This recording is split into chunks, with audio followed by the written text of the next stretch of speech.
Halo Surabaya, ya apa kabarnya Rek? Kembali lagi bersama Deli Aldiano. Kali ini kita akan membahas tentang Menteri Pendidikan baru dan kurikulum baru. Efektifkah belajar mengajar? Karena ganti menteri memang biasanya akan ganti kurikulum dan ini masyarakat Indonesia nampaknya harus terbiasa dengan kebijakan yang satu ini. Dan wacana mengganti kurikulum merdeka dengan pembelajaran deep learning mengemuka ini sempat disampaikan juga lewat Menteri Pendidikan Dasar dan Menengah Pak Abdul Mukti yang mengungkapkan bahwa tujuan dari kurikulum yang satu ini untuk membantu siswa dalam memahami materi pembelajaran secara lebih baik melalui metode yang menekankan pada pemikiran kritis dan eksploratif. Lalu bagaimana Komisi D DPRD Surabaya menyikapi pergantian kurikulum yang satu ini?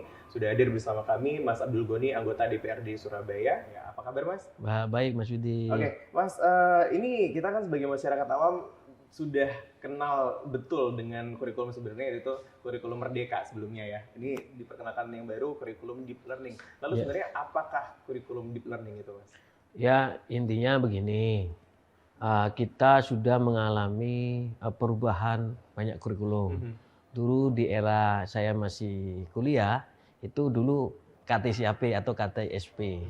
Berlanjut ke K13, berlanjut ke Merdeka Belajar, dan yang terakhir ya ini deep learning. Deep learning. Lah dari sini kita bisa melihat bahwasanya persoalan-persoalan yang mengemuka di dunia pendidikan itu mungkin diakibatkan beberapa, satu tadi perihal output dari peserta didik kita ini dirasa mungkin masih jauh dari tujuan kita. Lah tujuan dengan adanya kurikulum tadi kan outputnya biar terukur dengan jelas. Sementara Merdeka Belajar itu dalam tanda kutip saat ini itu baru berjalan 3 tahun. Lah kalau kita bisa melihat dari aspek kita mengkaji secara keseluruhan bahwasanya dengan adanya Merdeka Belajar itu anak atau peserta didik kita itu minim sekali literasi, seakan-akan merasa merdeka luar biasa. Lah maka dari itu terobosan-terobosan dari pemerintah pusat mudah-mudahan bisa terimplementasikan dengan baik di seluruh pelosok Indonesia Raya ini.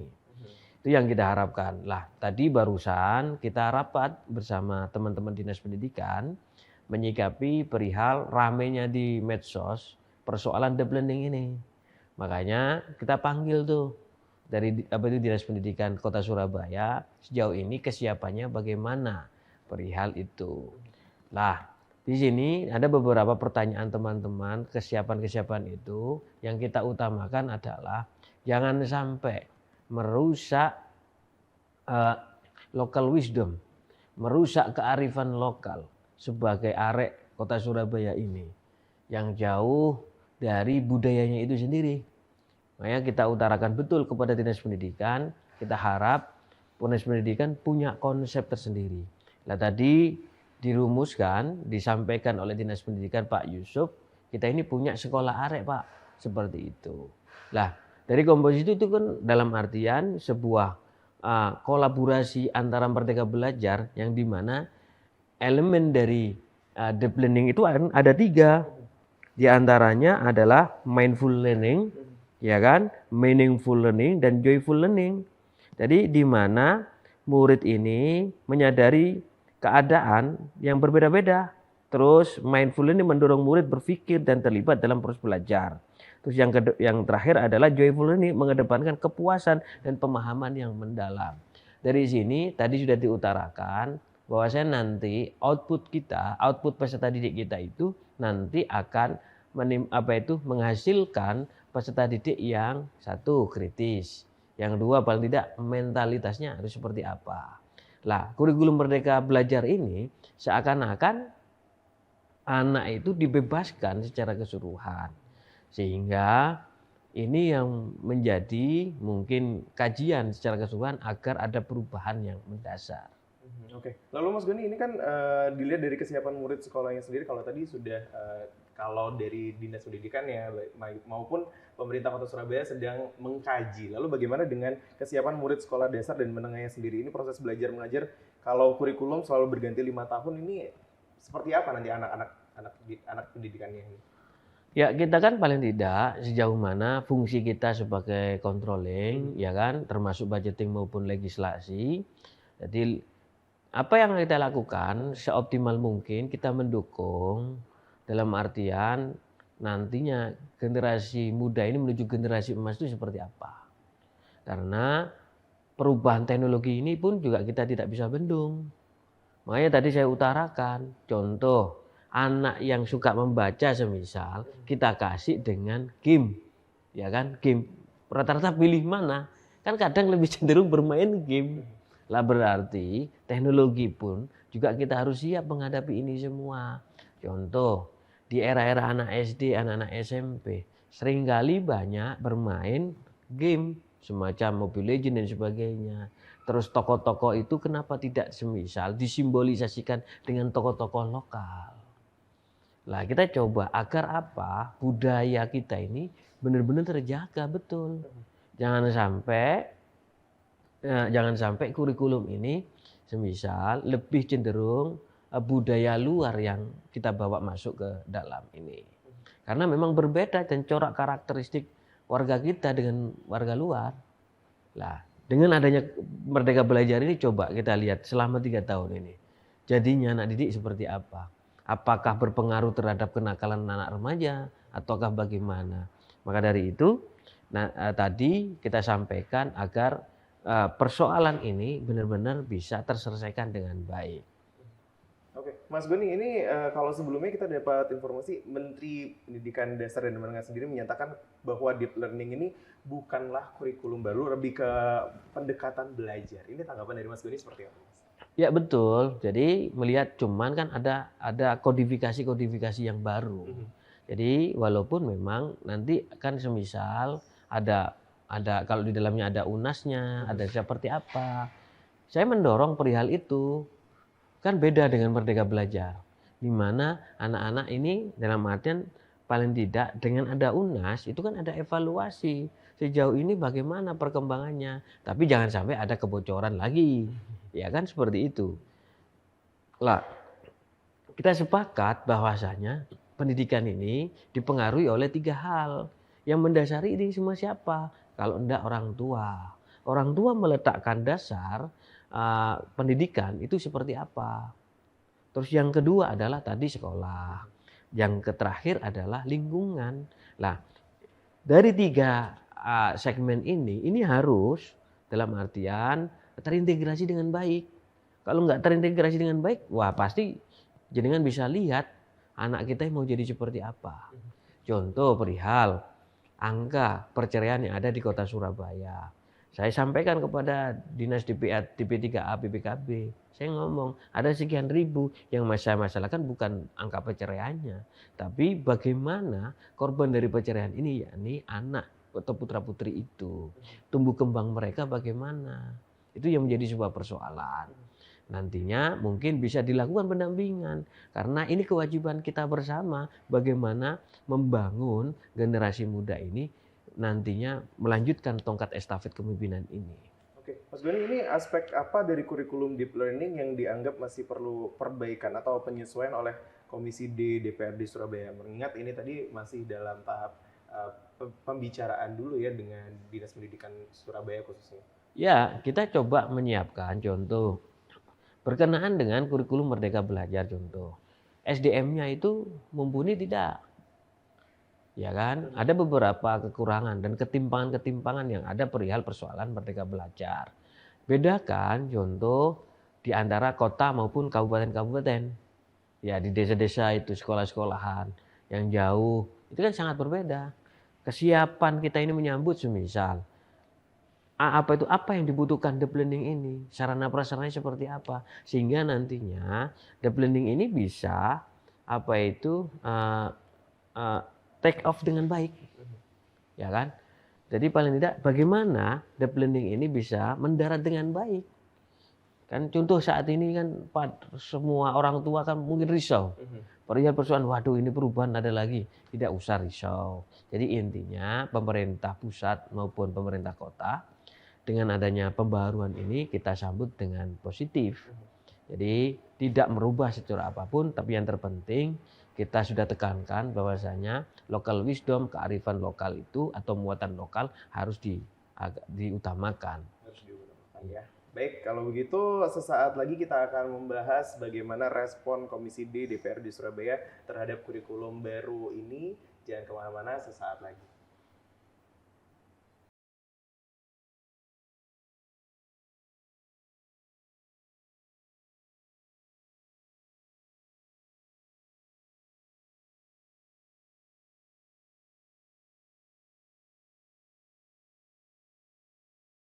Darurat judi online ini seharusnya memang sudah diterapkan sejak beberapa waktu yang lalu.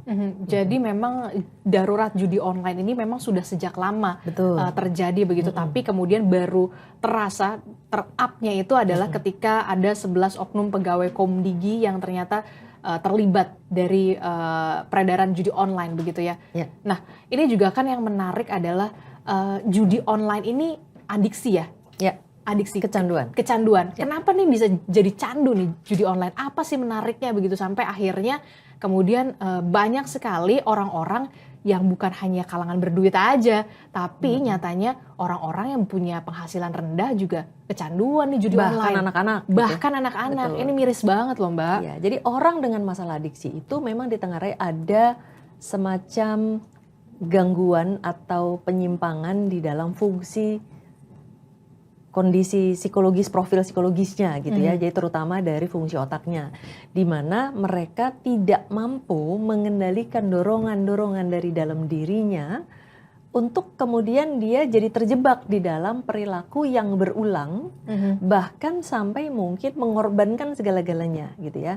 Nah, terutama judi ini sendiri seringkali juga awalnya mungkin semacam permainan. Itu alasannya mengapa anak-anak banyak yang terlibat. Oh, jadi dibalutnya itu dengan games dulu pertama. Dengan permainan. Permainan yang ada di gadget. Betul. UII. Bukan UII. Bukan UII ya. UII. Padahal kalau U ya UII. Oh iya. UII. Iya. Ini orang Jogja.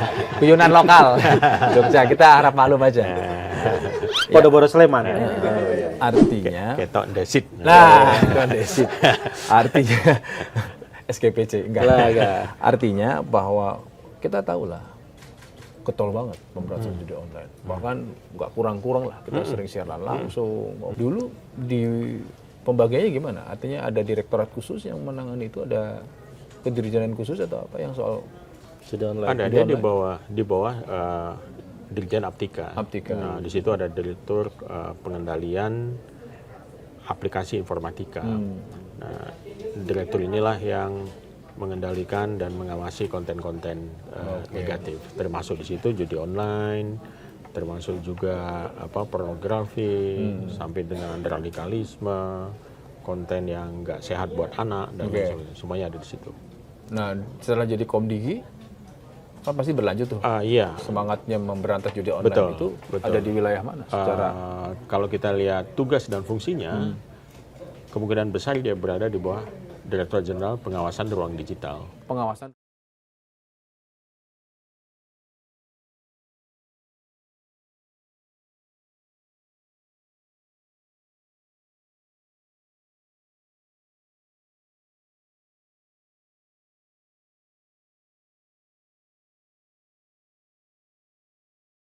Anda masih bersama kami dalam membahas Menteri Pendidikan baru dan kurikulum baru, efektifkah belajar mengajar? Masih bersama kami juga Mas Abdul Goni, anggota DPRD Surabaya. Mas, ini kalau tadi kita sudah membahas lebih dalam mengenai kurikulum baru, deep learning. Lalu bagaimana respon dari Komisi D DPRD Surabaya terhadap kurikulum baru ini? Apakah memang kurikulum yang satu ini menjadi fokus utama dari Komisi D DPRD Surabaya dalam menyoroti kurikulum pendidikan baru juga? Ya, kita secepat mungkin ketika itu menjadi isu publik, karena ketika itu menjadi isu publik, kan pasti akan menimbulkan keresahan di tingkatan warga. Lah, maka dari itu kita coba menyikapi itu secara arif dan bijak.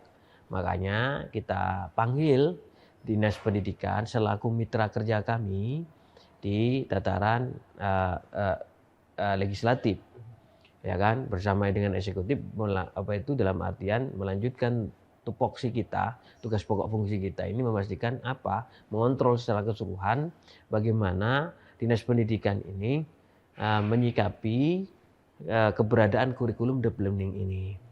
Lah kalau melihat secara keseluruhan, makanya saya bilang kepada Dinas Pendidikan untuk mengklasifikasikan secara keseluruhan kemampuan peserta didik ini bagaimana. Contoh SMA A, SMA 1 sampai 10, kemampuannya bagaimana, SMA 2 sampai itu seperti apa.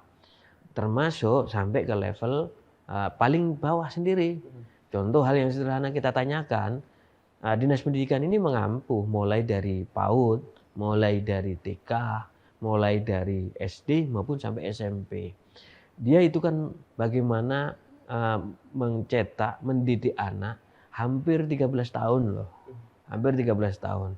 Kalau seandainya hasil pendidikan itu terus tidak baik, berarti kan ada yang salah. Lah ketika ada yang salah, apa yang menjadi permasalahan ini? Sampai kita tanyakan angka kenakalan remaja di pengampu kita ini bagaimana? Karena SMA SMK ini kan kewenangan dari pemerintah Provinsi Jawa Timur. Ya kan? Kita bedakan, kita menciptakan, kita mencetak dalam artian yang 13 tahun ini seperti apa, nanti dilanjutkan seperti apa. Lah, tadi sudah disampaikan dengan beberapa teman-teman sampai menyinggung dengan keberadaan deep learning ini apakah nanti akan menghambat semisal kelompok yang mungkin disabilitas. Ya kan? Kan ada yang memiliki peserta didik yang memiliki kemampuan berkebutuhan khusus, seperti itu. Apakah ini sangat bisa family dan sebagainya? Tadi sudah disampaikan. Hal-hal itu nanti kita akan kaji lebih lanjut sehingga sarana prasarana apa yang dibutuhkan kami dari DPRD melalui Komisi D akan mendorong bersama-sama paling tidak ingin menghasilkan peserta didik yang memiliki karakter dan nalar kritis, ya kan, transformatif untuk membangun kota Surabaya ini menjadi lebih baik lagi. Oke, tapi sebenarnya saya penasaran nih Mas Goni, dari Komisi D DPRD Surabaya sendiri ini, menurut teman-teman apa memang ada kendala yang akan dihadapi dalam penerapan kurikulum deep learning ini nantinya? Ya sejauh ini hampir tidak ada masalah, hampir tidak masalah, cuman kan memang kerisauan-kerisauan mungkin orang tua yang sejauh ini berkembang di medsos perlu kita luruskan kembali. Bahwasanya itu tidak menjadi sebuah ganjalan bagaimana kemampuan anak-anak peserta didik kita ini sungguh luar biasa. Lah tinggal bagaimana ini bisa dijelaskan secara sesimpel mungkin kepada peserta didik maupun pendidik. Sehingga paling tidak itu bisa deep learning ini terimplementasikan betul secara utuh kepada peserta didik itu sendiri. Oke. Lalu bagaimana dengan pengawasan dan juga evaluasi dari implementasi kurikulum pendidikan baru di Surabaya ini oleh Komisi D DPRD Surabaya nantinya nih Mas? Ya nanti kita akan berlanjut rapat berkala entah tempo hari yang lalu juga sama. Jadi kita setelah dilantik hampir tidak pernah ketemu dengan dinas, kita panggil dinas, bagaimana serapan anggarannya seperti apa selaku fungsi controlling dan budgeting tadi. Ya kan, kita tanyain sejauh ini progresnya bagaimana, apa yang dirasa kurang, sehingga kita bisa melengkapi itu dengan baik. Terus nanti perihal persoalan deep learning ini, ya kita akan pastikan yang terpenting adalah ini secara legalitas, legal draftingnya memenuhi ataukah tidak. Yang tadi sudah diutarakan oleh Dinas Pendidikan, ini masih wacana Pak, ya kan? Tapi paling tidak kita sudah menyiapkan secara keseluruhan. Nanti ketika instruksi dari atas itu diturunkan langsung ke bawah, paling tidak semua perangkat sudah siap. Oh baik. Lalu bagaimana dengan yang ada di lapangan nih Mas? Karena memang kita bisa melihat adanya kesenjangan antara tujuan kurikulum pendidikan baru dengan ketersediaan sarana khususnya dan prasarana pendidikan di Surabaya. Apakah Komisi D DPRD Surabaya ini sempat melihat adanya itu? Kalau memang ada, apa solusinya nanti?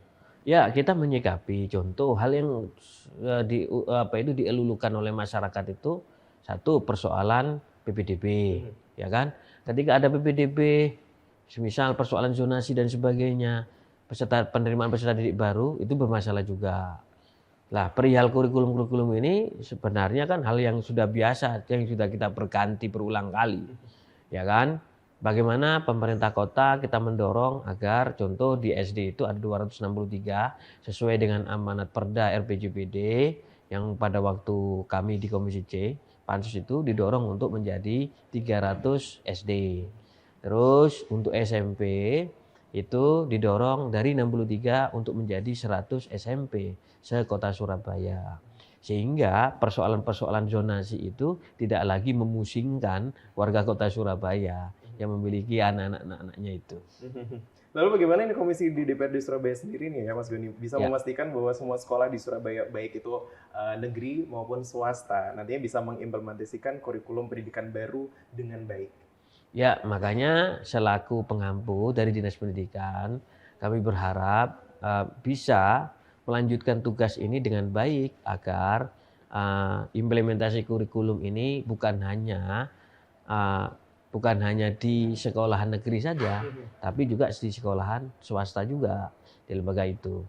Ya kita akan coba pantau, karena tidak ada apa yang telah disampaikan oleh Pak Wali Kota, tidak ada anak kandung dan anak tiri, semua sama rata. Semua sama rata di mata khususnya pemerintah kota Ya, Surabaya sendiri ya. Baik, sesaat lagi kita akan membahas langkah ke depan terkait kurikulum baru ini seperti apa. Anda masih bersama kami, jangan kemana-mana.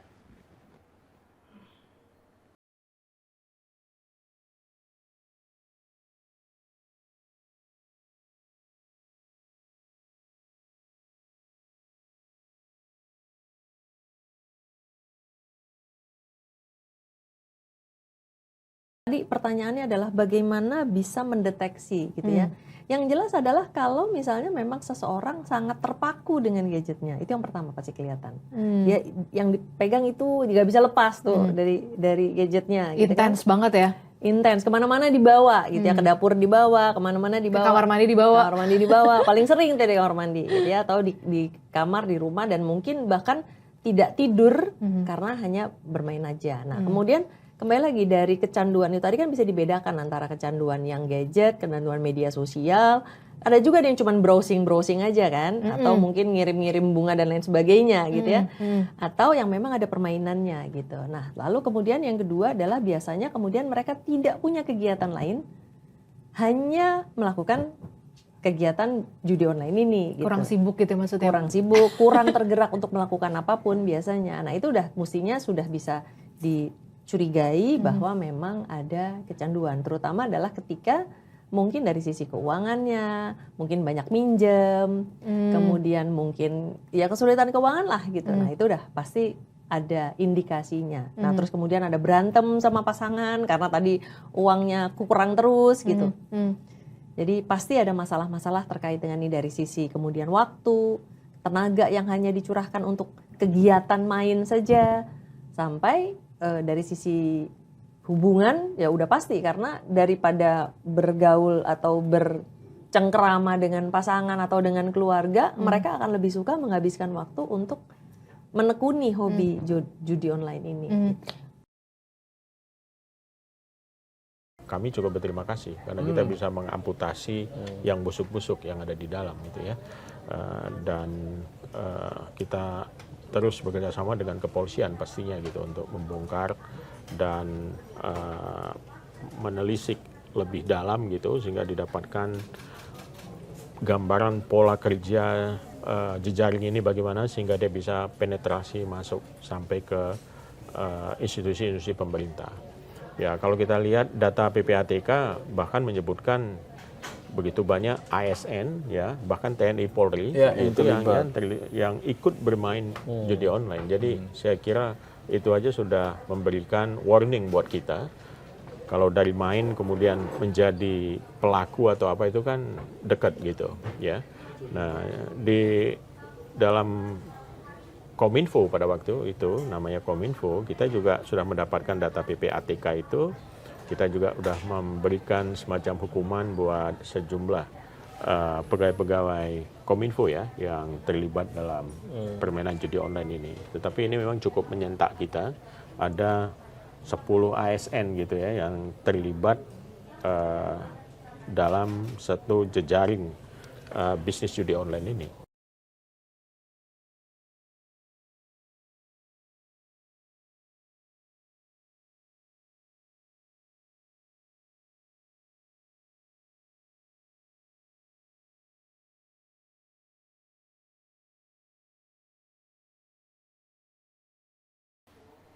Anda kembali bersama kami masih dalam membahas Menteri Pendidikan baru dan kurikulum baru, efektifkah belajar mengajar?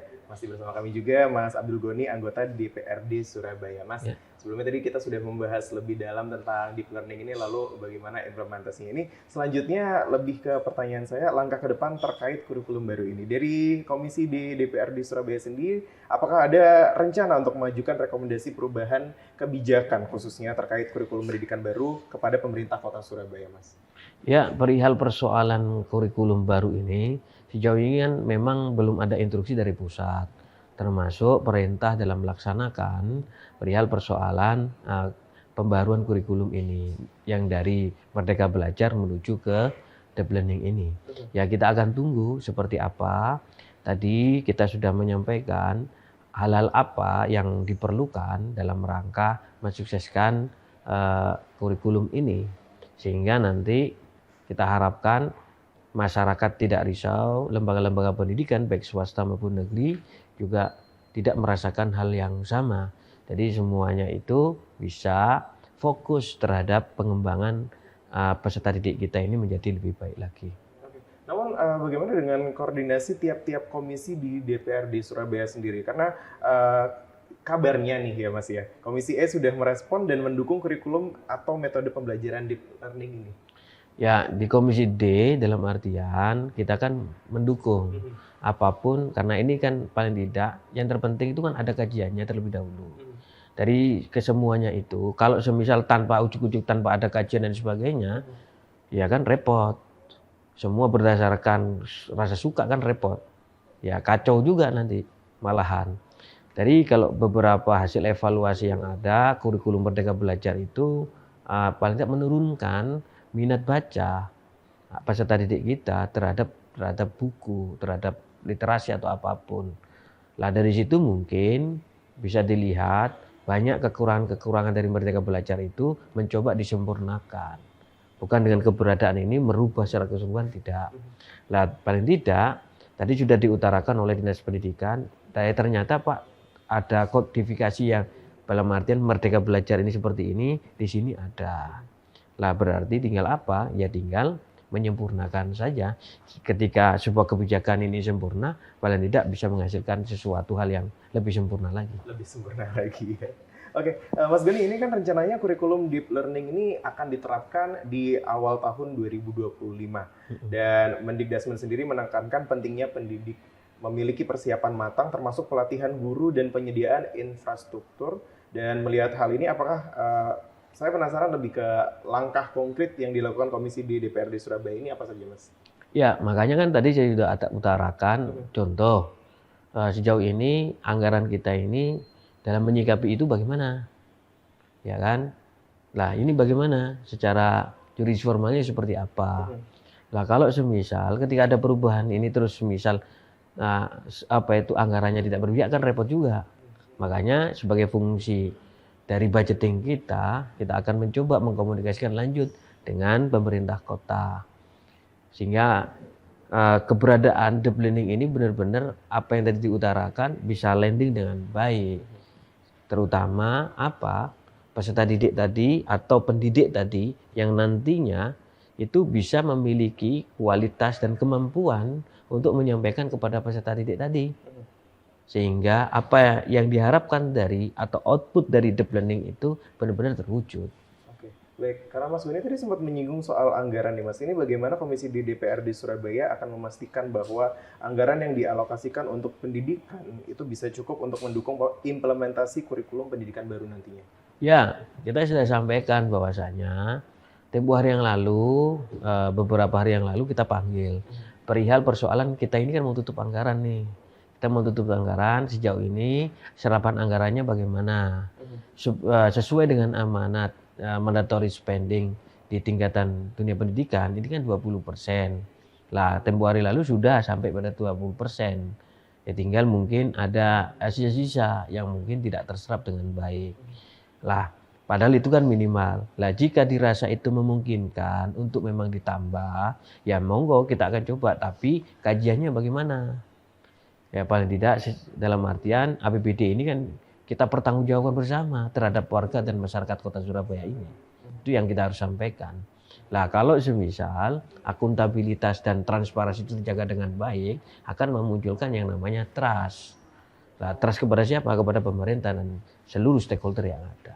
Oke, baik. Mas, saya penasaran sebenarnya, boleh dijelaskan kembali nggak ini nanti peran Komisi D DPRD Surabaya sendiri dalam mendorong kerjasama antara pemerintah, sekolah, maupun masyarakat dalam rangka meningkatkan kualitas pendidikan di Surabaya nanti? Ya, kita akan kawal bersama-sama. Contoh di amanat undang-undang kemarin dalam pembentukan Perda RPJPD, saya akan pastikan itu betul bahwasanya sekarang saja sudah dilakukan oleh teman-teman dinas pendidikan, yakni membangun SMP di beberapa titik yang dimana di situ mereka itu menjadi korban zonasi, ya kan? Ketika penerimaan peserta didik baru, karena di situ tidak ada sekolah, sehingga dia menunggu antrian bangku paling cadangan, bisa-bisa nggak keterima. Karena apa? Opini masyarakat ini ada yang gratis dan ada yang tidak gratis. Selama kan repot, padahal pendidikan adalah hak setiap warga negara. Maka dari itu negara harus hadir, pemerintah ini juga harus hadir untuk memberikan kepastian mereka mendapat pendidikan dengan baik. Nah, maka dari itu apa yang kita lakukan sebagai kewenangan kita ingin memastikan secara keseluruhan seluruh warga kota Surabaya itu mendapatkan pendidikan yang sama. Oke, Mas Goni, mungkin bisa menjawab secara singkat aja ya Mas ya. Apakah Mas Goni yakin kurikulum deep learning ini bisa lebih efektif menggantikan kurikulum Merdeka Belajar sendiri? Ya, menurut saya sebagai bentuk sebuah solusi, ini kan memang hampir sama seperti dulu ya.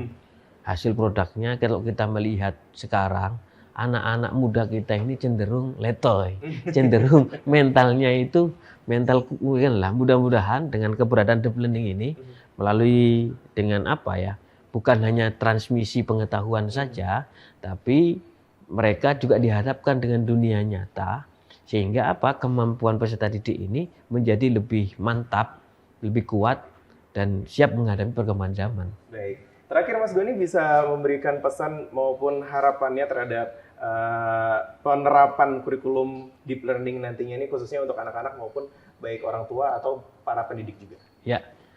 Ya, kami berharap, kami menyampaikan bahwasanya jangan terlalu risau terhadap perubahan-perubahan yang sudah disampaikan oleh pemerintah, karena sebelumnya itu kan ada sebab musababnya. Lah, maka dari itu kami di DPRD memastikan hal tersebut agar bisa diterima oleh warga kota Surabaya, dalam artian apa, deep learning ini menjadi sebuah solusi terkait dengan selama ini output kenakalan anak remaja itu semakin meningkat. Mudah-mudahan output dari deep learning ini bisa menjadi solusi kita bersama. Dan kita coba pastikan kami dengan beserta jajaran pemerintah kota agar apa, kebutuhan dari deep learning ini benar-benar bisa terselesaikan juga dengan baik. Jika tidak terlalu gagap, yang terpenting adalah bagaimana menyikapi perubahan-perubahan pendidikan ini sebenarnya adalah untuk memperbaiki, menjaga kualitas generasi muda ini menjadi lebih baik lagi. Baik, kalau begitu. Mas Goni, terima kasih banyak atas waktunya. Kurang lebihnya kita sudah cukup membahas lebih dalam tentang Menteri Pendidikan baru dan juga kurikulum baru ini, khususnya kurikulum deep learning ini, dan lebih tepatnya pesan dari Komisi D DPRD Kota Surabaya adalah jangan risau ya Mas ya. Baik, kalau begitu kita akan bertemu di lain waktu. Sekali lagi Mas Abdul Goni, anggota DPRD Surabaya, terima kasih banyak atas waktunya. Sama-sama, Mas. Kita akan bertemu di lain waktu. Saya Deli Aldiano dan segenap kru yang bertugas mengucapkan terima kasih dan sampai jumpa.